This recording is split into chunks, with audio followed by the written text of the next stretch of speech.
Welcome everyone. I'm Kate Watson from Beam. Thanks for joining us for this live event as part of the Discovery Days Festival. It takes place every year to celebrate the Derwent Valley Mills World Heritage Site in Derbyshire. This year the festival has moved online, and we're really excited to share Tales of Derby Women Past, a series of new spoken word pieces by artists working with She Speaks UK. For this commission, 6 artists were invited to creatively interpret and share women's stories from history, focusing on Derby and the wider Derwent Valley. This new work has been made possible thanks to funding from National Lottery Heritage Fund and Arts Council England for the World Heritage Sites Great Place scheme, which we've been involved in since 2018, producing the creative programme.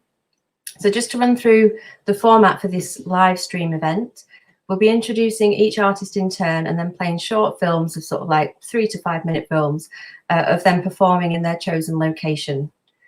So please use the comment section in YouTube to make comments and ask questions, and we'll try and pick these up towards the end of the event. You'll need to be logged into YouTube in order to do that. So now I'm really excited to welcome Aoife O'Connor, poet and co-founder of She Speaks UK, and Dan Webber, poet and co-project manager for this commission. Hello. Hello. So before we start off with the first film, I thought I'd just hand over to you guys to tell us a little bit more about She Speaks UK and your approach to this project. So I'm Aoife, and I'm the co-founder of She Speaks. And we started in 2016, and we wanted to prioritise women and minorities in the arts, and we wanted to create a multi-art night. So we wanted to just have poets and musicians and all kind of art come together and create one cohesive night.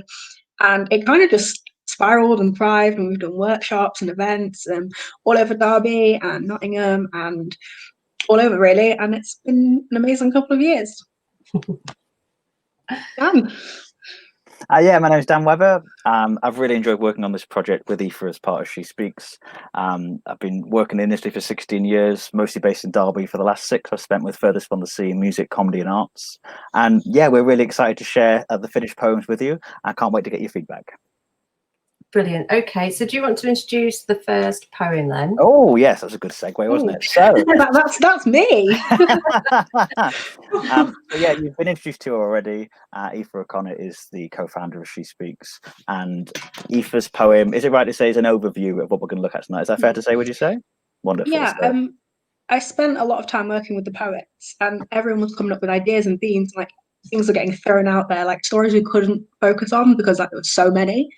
So I kind of thought, I love that, I like that, I heard a bit of this, and I kind of put them together into one very quick overview of what we're going to do. Wonderful. So filmed on location at Derby Museums, this is Aoife O'Connor with Women of the Valley.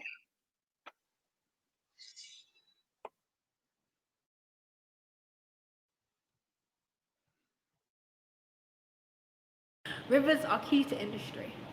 Landscape winding built a revolution, but land means more with mass. Reservoirs built to provide for people, built to provide for a city that would one day have books and films made in its name. But history is better with people, because people fill the pages. But it's a shame because there are those that contribute chapters but are still left to the footnotes. Those who accumulate wealth unimaginable and commission landmarks still standing today, but no one knows their name. So you can build a city on industry. That does not make it a man's world, because the women take over when war takes men from homes. See, they're the backbone of the workforce. They're the landladies who poison up their sleeves. They're responsible for the strikes and the picket lines. See, this is a city of Epsom, with one woman and a king's horse. It's where Florence still watches over as the ill get well, and it's where the mill churns, but not to produce products to sell. It now produces history. See, Jedediah may have had his invention, but it was his wife and her family and their business that called Derby home. And it was the sons that she bore him that that built the first fireproof buildings. It was her laugh that made those houses homes.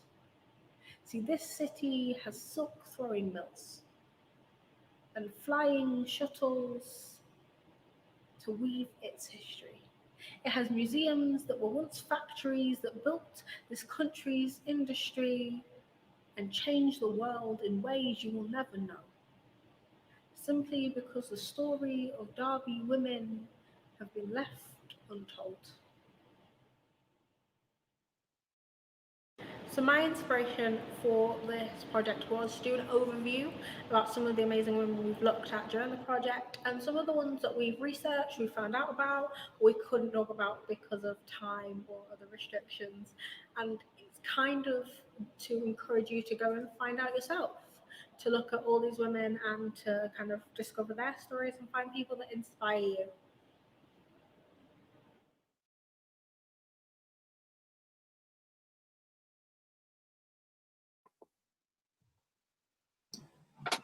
Fantastic, Aoife. Thank you. Really, really, really good, and a good introduction to the rest of the films that we're going to see, and the research that the poets had to undertake to write their poems. We should also say that all the films tonight have been filmed by Laura Folds Moody, who's a wonderful videographer and photographer who's filmed all the content you're going to see tonight as well. So I hope she's watching. Hello, Laura, if you're watching. She's amazing. Yeah, she's been an amazing support, and she's a brilliant director as well. And we will share all the links to the individual films afterwards as well, won't we? In case it's any kind of delay or lag on this live stream. Okay, so shall we go straight into the next one? Yes. This one's very exciting. Do you want to just introduce the poet? Yeah. So this poet is a very well-known Derby poet, and she's, I think, a role model to a lot of people. Sophie Sparham. So when she did her poem, she's very much she loves strikes, and she loves talking about movements and revolutions, and I think she found her inspiration very quickly, and it came on very, very well. I think it's a great poem.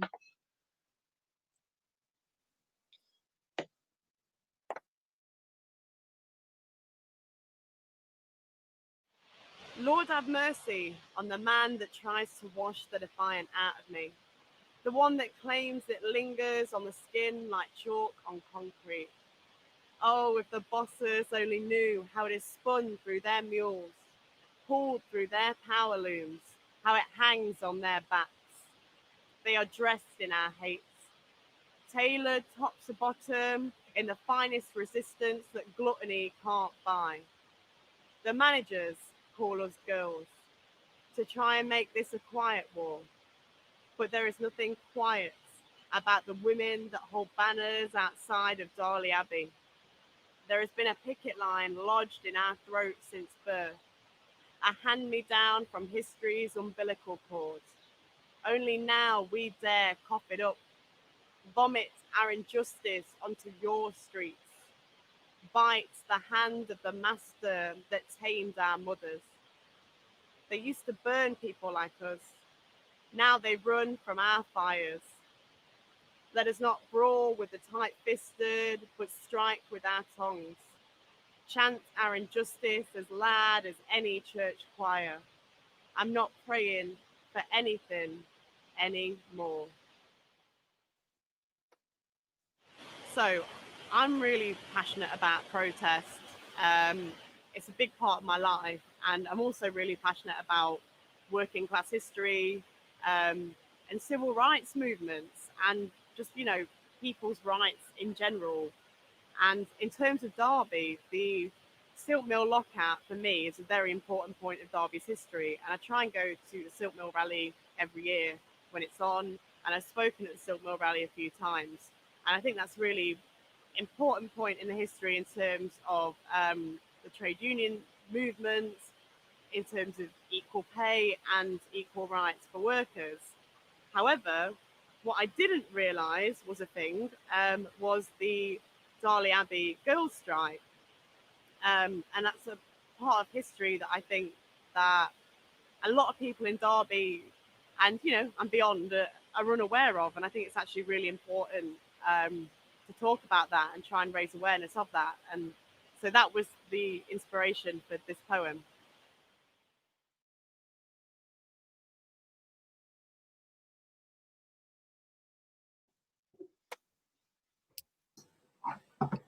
Wow, so inspirational. My favorite part of that She really makes the kind of. Sorry, I was Dan. going to say, just not to embarrass Sophie at all, but she sent us an audio file of the finished piece before she filmed it. And my favorite part, because it's, I mean, again, poetry can be written or performed, it hasn't got to be spoken, but the difference, especially with Sophie's work, is hearing it in the audio and the visual. It's such a powerful piece, and we've got a great group of poets for this project. But I think, that moment of hearing it on my computer just for the first time, it really knocked me backwards. It's a beautiful piece. Yeah, me too. I feel like she makes the topics so sort of relevant to today, and accessible for people as well. Really good. So, okay, I feel like we're rushing through these a little bit, but shall we move on to our third? Yeah. So next up, we have Camille McCawley with a poem called Mrs. Gardener. Camille is a producer, promoter, and poet in her own rights, and is also the reigning Derby Poetry Festival Slam champion. Yes.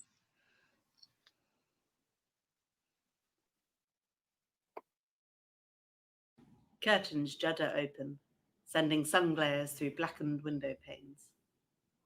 Mrs. Gardener wipes soot to a smear, waves to commuters and passers-by, welcoming weary legs to pull up a pew. The Brunswick, once a masculine haze, is becoming a hub for skirts and suits to rest under the same roof. Worries fill the corner booth. Whispers of absent soldier husbands, adjusting to life without love. Blisters cover fingers from munitions and from peeling spuds. The Canary Girls find relief in a tavern run by another of their own, a sanctuary to share their woes, a place to remember to laugh. While the men, propping up the bar, leer and proclaim the working women prostitutes. Wenches don't have the muscle to change barrels, better left with paperwork or wiping dirty bums. Mrs. Gardener takes it in her stride, taking particular care to learn everybody's name and favourite drink. Good landlords know how to ease throbbing feet, bash the heads of those that need it. Before long, Mr. Gardener returns, a broken and bruised version of his former self, but with body still intact. Mrs. Gardener welcomes him with embrace, clutching their excited children. The brutes at the bar applaud. The wait is finally over. Mr. Gardener can reclaim the title only a man can hold, landlord.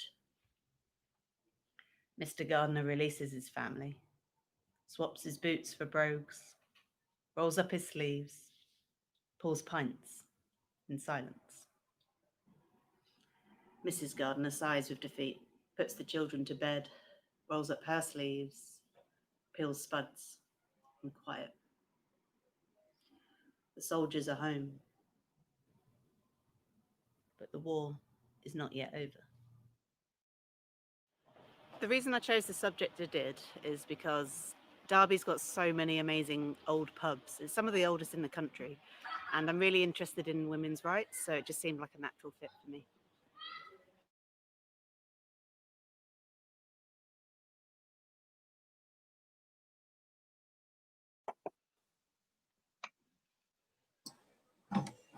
That's one of my favourite. I don't think I have a favourite poem of the project, but I think the story about how she came to that poem is one of my favourites, actually, because she came up with this idea. She's going, "Did you know that women took over the pubs when the men went to war?" And now she was like, "I didn't know if there's a story in that." And I was like, "There's such a beautiful story in it," and I just love the research for that one. I think was one of my favourites, definitely. Yeah, I thought it had a really lovely sort of tone to it. Just listening to her, you can kind of imagine what it would have been like as a woman, in that situation. I wonder, I know we're not going to take any questions until the end, but I wonder if you could have a look at some of these lovely comments that are coming through before we move on. So what have we got here? I want to hear about your work, Aoife. Oh, thank you. And I think this one as well. I like the thought of the connections between mother and sons. Yeah. And one from Leanne Moden about Hi, Sophie. Leanne. Brilliant. It's lovely not only seeing the poets and the team on board, but also people like Leanne, who are fantastic poets and performers in their own right. So thank you everyone for tuning in. So I can see a few names of Derby and Nottingham-based poets themselves. So we appreciate the support. Thank you. And there's just a question here from Alison about Camille's work. So that one was actually filmed at Mr. Grundy's. Mrs. Garner is believed to be a landlady of the Brunswick. So it was a fictitious, like she's believed to be a real person, but it is a fictitious account of her life. And we were really lucky to go to Mr. Grundy's, and it's gorgeous there. It's a very traditional, it's got a hotel, it's got like a bar, it's beautiful. And again, just to add that the Brunswick were also very supportive, but unfortunately, just for the time, the dates didn't quite work out filming there. But they are aware of the poem and very happy with the work as well. Yes. Fantastic. Okay, well, shall we move on to our next poet? Yes. Oh, this one excites me, mainly because of the bus, which you guys will see. You will see in the video. But this one is from Charlotte Lunn, and it's an incredible poem about women and buses and the revolution, I think, then. And I think I will hope you enjoy it.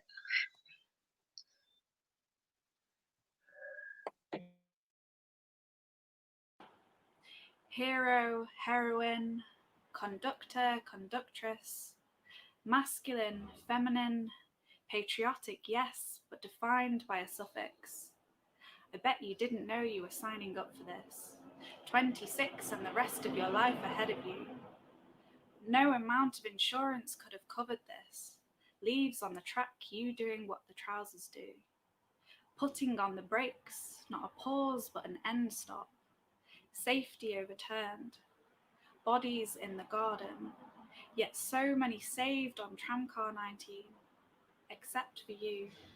The home on Main Street awaiting your return for 6 days. If only you could see how far we've come. Your headstone, the monument with your name, Salvationist, Lillian Parker. 2. One of 6 Derby women paving the way for future generations. 52. The number of hours you worked, the number of men replaced by women in transport during the war. 4:45 a.m. Just Mrs. Davis, birdsong, and the engine humming. An overcast open top with lightly daubed seats, the first feet to peruse these aisles. Taking fares, but is this fare for 19 shillings? Less than your predecessor. More threatening than the Zeppelins, as you might just keep this job. 3. On the road, riding the first wave in the dark, the Derby Duckies drafted by the war. Your roles so much bigger than double-deckers. Facilities for females. Out of the home and onto the bus, off of the bus and into Parliament. When tickets become ballots and gender less of a barrier. I decided to write my poem about Derby women in the First World War, particularly in the transport sort of area. This is something that really spoke to me because when I was researching about women in Derby, I came across the Derby Duckies, which were the first women to become bus and tram conductors in Derby. And that's something that I thought was really empowering because women couldn't do the job roles that men used to do. And with the First World War, this changed and women were able to get a lot more jobs in male roles after that.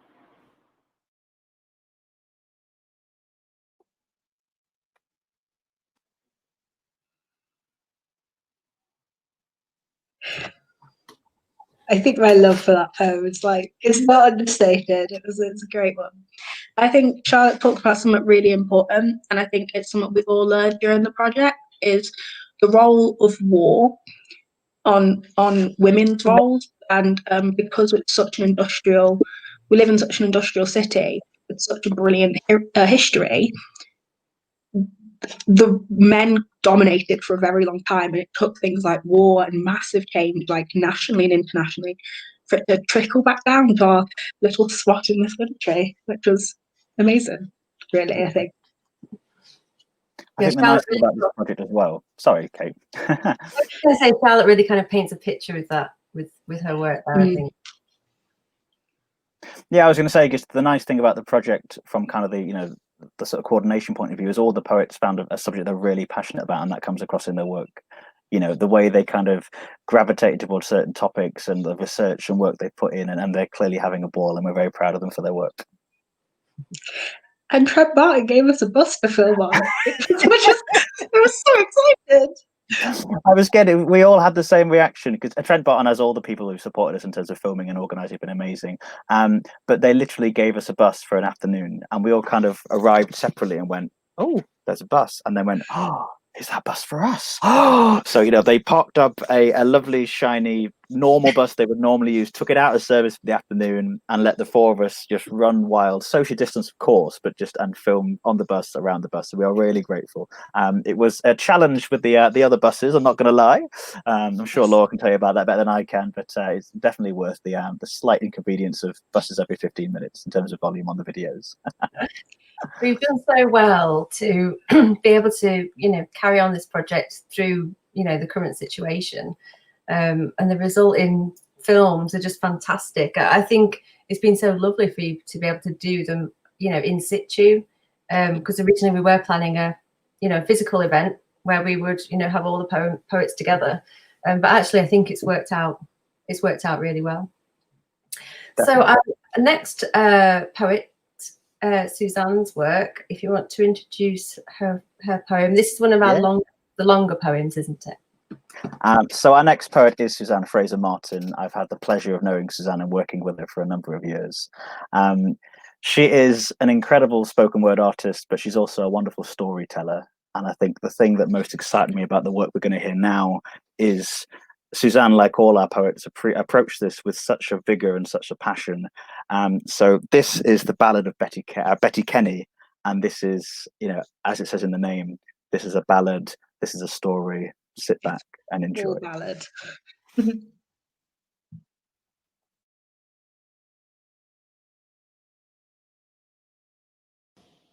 The Ballad of Betty Kate. O stranger, turn your mind about. A stump of wood stands near, unremarked, bleached white and bent. Take heed, what might you hear? I offer you this bygone tale of earthy Betty Kate. The man she loved, her children too, their numbers 2 and 8. A mother's love grown tall and strong, of work both skilled and hard, of laughter up to branches high, at home in nature's yard. Bound by love and bound by toil, beneath a spreading yew, with trunk for walls and earth for floors, Kate's family and love grew. Charcoal burners of great skill, from Papelwick they came. To Derbyshire they walked long roads, seeking work, not fame. No minder for their children fair, no toys save rocks and seeds, hollowed out a cradle branch at home beneath the leaves. Searching for wild sacred spot to walk through smoky air. In shining cliff they made their home, 'neath yew tree tall and fair. A balance kept of air and heat, an alchemy of smoke. Balanced love between them all, they were a cheerful folk. Burning charcoal through long days, the masters of their trades, a shilling for a bag sold on, to keep warm others' babes. To not set foot inside a town, save for buying bread. To live life out beneath the boughs, the undergreen to tread. In time became they so well known, famed for their skill and cheer. A painter hired for Betty and home to save in colours clear. The artist called upon them both on greenwood paths about, through heavy rains in darkened woods, and found Betty bailing out. Lenny sat for sketches first, felt cold bite in those walls. I'm warmer in my small snug hut than in these lavish halls. Then Betty sat down for her sketch, turned lined face to the sky. The painting was completed fair, both caught on canvas lie. A face she'd known each day stared back, cried how old she shone. His arrow back, now round from work. Oh, but he is welly done. The years grew on, their children grown, their work continued on. Their lives wreathed round by leaves and smoke, the seasons past and gone. Saved up their coins, o'er rolling years, until £10 sat there. A life's reward, gold from the green, a hope for them to share. They welcomed peace into their lives, for skill had brought reward. A home secure, a life content, a future to afford. Alas, their hope was cruel disturbed when nameless scoundrel came, took their coin and wound repaid. Len's life was outlaw's claim. Kate came out from ash and smoke, from green to grey stone town, to part ways with her only man, his body lowered down. In memory she walked long roads, a full 5 miles between, at age of 94 years, then back into the green. Kate lived on like her yew tree home for full 100 years, danced for all her party's night to loud and mirthful cheers. Then she was gone, their home decayed, and this tree silent stood, once a home to 2 and 8, now sentinel green wood.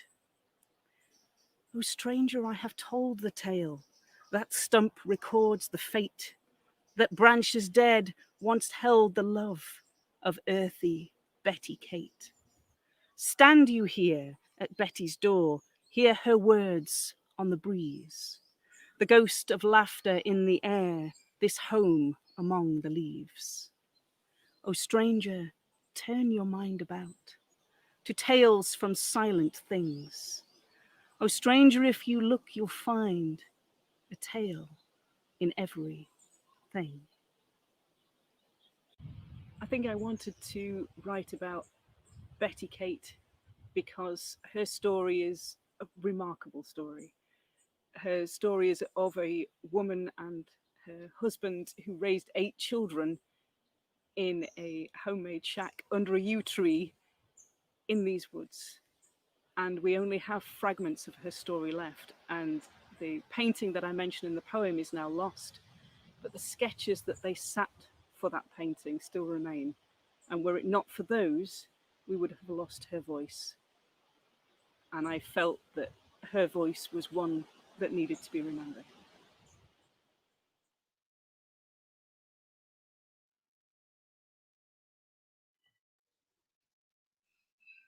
So, for me, and I really want to point this out, the story of Betty Kate is incredible. And when Suzanne first came to me with it, I was so inspired. And on the last screen, you mentioned the Rockabye Baby song. What a lot of people don't know is in the woods, she built a house out of a yew tree and she hollowed out the branches and she used to rock her children to sleep in them. And it was so unconventional.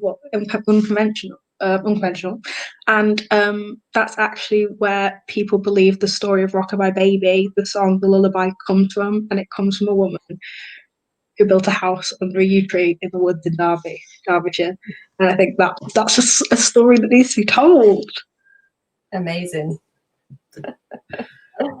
Yeah, and I think there was something lovely. So.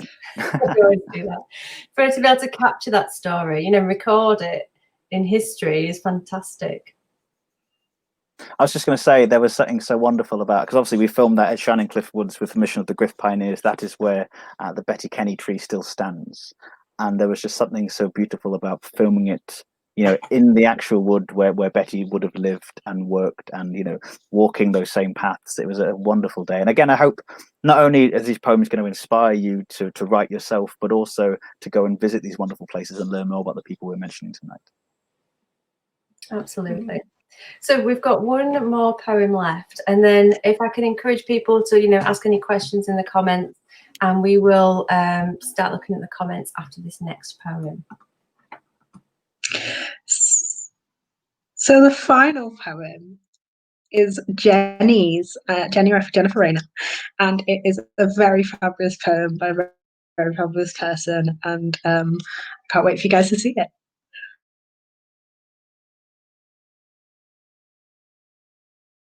It's interesting to see how sexism colours history.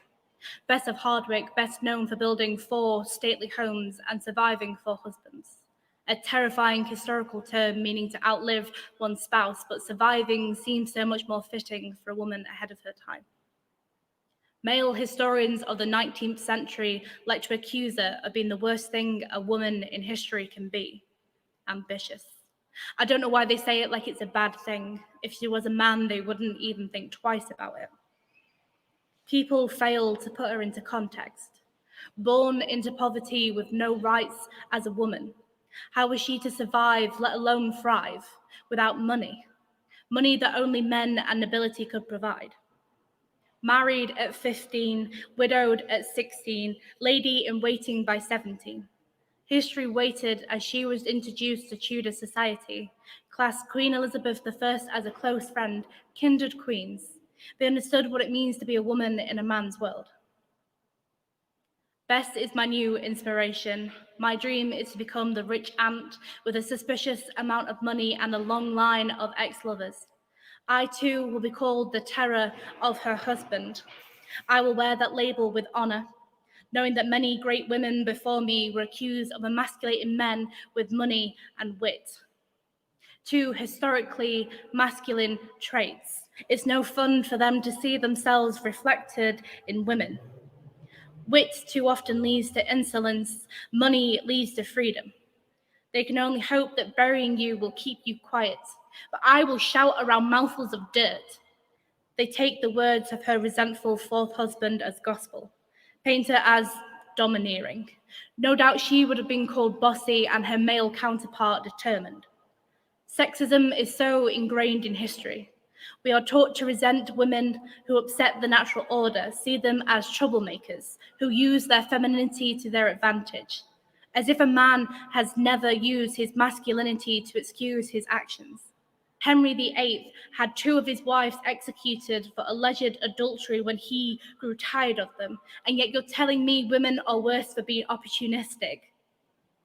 Bess was the queen of smiling in the face of adversity, crawling through the dirt to knock on the glass ceiling. Through a series of strategic marriages, she acquired money and land, something that she alone would not be able to own. Her legacy lives on in National Trust heritage. Hardwick Hall stands proudly against the sky, donned with the initials ES, as if shouting to the universe, Elizabeth Shrewsbury was here, and you'll not forget it. I hold great affection for the woman who called Derbyshire home. I roamed these streets where she paved the way, so women like me today should have the right of any man. She is one of the first rungs on the ladder of feminism, and when we finally reach the top, I will thank every woman before me, scream their names into the sky. Elizabeth Shrewsbury was here. I'm a great lover of history, and I'm very passionate about telling women's stories, so the Bess of Hardwick was a brilliant example for me.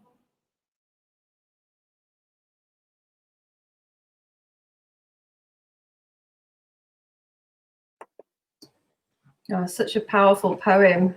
Puts shivers through me. Dan, you got to be on site when Jenny Absolutely filmed brilliant. that, so.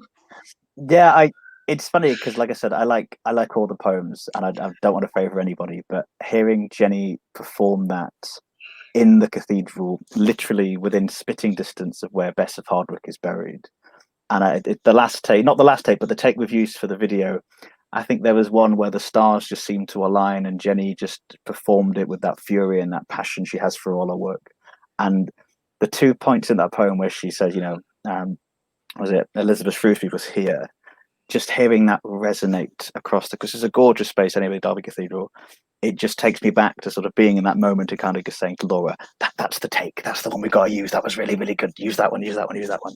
So yeah, I want to find a lovely sort of one to end on as well, looking at the future, as well as obviously looking to the past, but pushing forward as we keep needing to do. Absolutely. Well, we've got a few comments. I don't know if we've got any questions yet, but I'll just pull a few of these up. What have we got? Well, we've got Laura is watching, the filmmaker. Hi, Laura.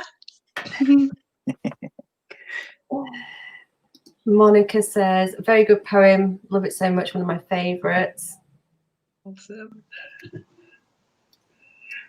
If anybody does have any questions, please bob them in there. What else have we got now? Oh, Simon Hayward asked where we found the stories. Oh, yeah, here we go. Research, I think. We had an amazing sit down with Adrian, and he kind of just started rattling off as much history as he could get out in the session, and just gave us loads of suggestions. And we had chats, and we kind of did a bit of our own searching. We've had amazing support from libraries, and I think people's passions definitely came out. Like there was a love of pubs, a love of strikes, there was the love of transport, like finding out that the Derbyshire Duckies, I think, they're really nice stories. And I think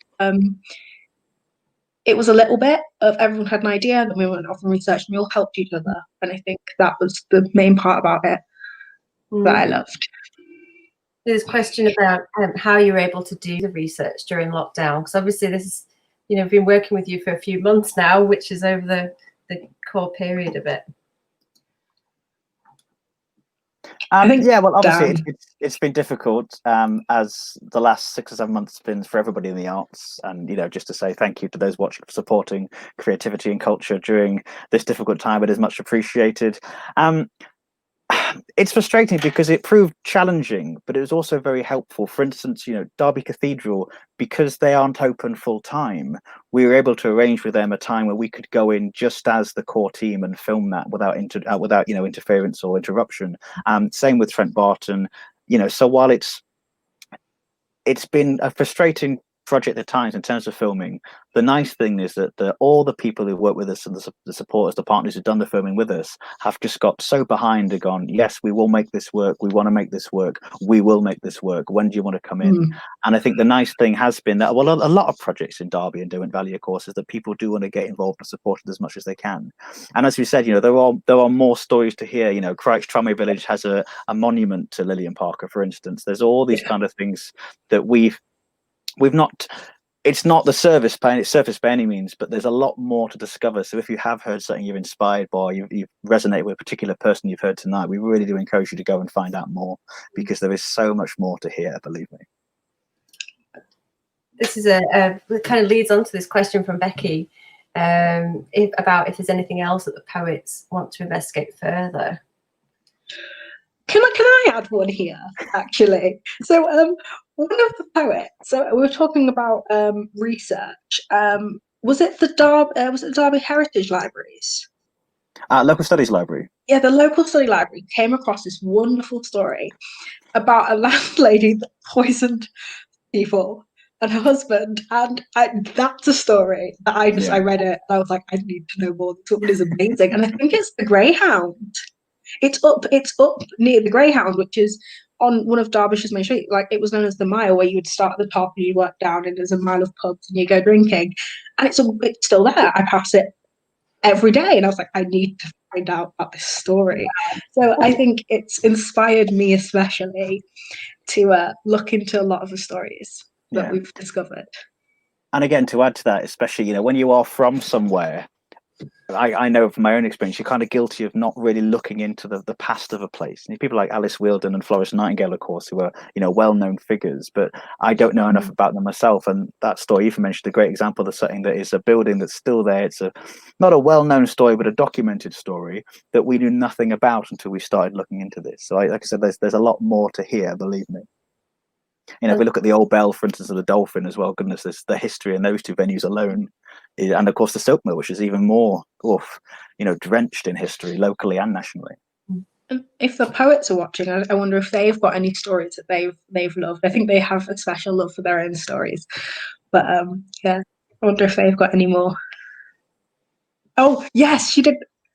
Can you see Camille's comment? Yeah, so this woman that I've kind of fallen in love with also was known for like doing abortions and doing all sorts of like things that were so illegal at the time. And yeah, I think it's inspired me definitely to look at the history of where I am, to appreciate it a little bit more. It sounds like a whole other project right there. Yeah. There's another comment here from Leanne Moden. I love the way the project has opened up local history to a wider audience. What's the next steps for this project? Will there be another stage? Oh, nothing is confirmed. Of course, there's a lot of question marks at the minute, but I think it's fair to say from the enthusiasm for just the three of us, we'd love to see the poets in the same space, sharing the space, performing the work in a physical capacity. We are also tentatively talking to places that would show the videos in a space as an exhibition space potentially. So the short answer is it's not the end of the project, hopefully. The long answer is we don't know yet, but when we know, you'll be the first people to hear, because we'd love to carry this on. And like I said, the idea of doing it in a physical space with the poets when we're able to, I think it'd be really exciting, because if you think they're powerful on video, just wait till you hear these people perform in person, believe me. And on the note of the videos, they will all be available on YouTube as separate entities, and the poets will have them and they'll probably be sharing them about as well. So if you want to hear any particular poems again, they'll be about. Brilliant. Okay, well, I think we'll probably leave it there then. Thank you so much for joining me on this live event, and thank you to everybody for watching. I'd also like to give a big thank you to all the poets that were involved, all the venues and everybody else that's helped along the way to make this happen. So I'm just going to share a feedback link in the chat. If I'm just sharing that now. If anybody is able to take a few minutes to fill that in, that would help for the Great Place Scheme funders and to make more things like this happen in the future. Please do visit the Derwent Valley website. Let me just put this up here to find out what else is happening in Discovery Days. This is happening all weekend. They're releasing new content and there's a few other live events. So please do go and check that out as well. Okay, so thank you again and we'll see you next time. Bye.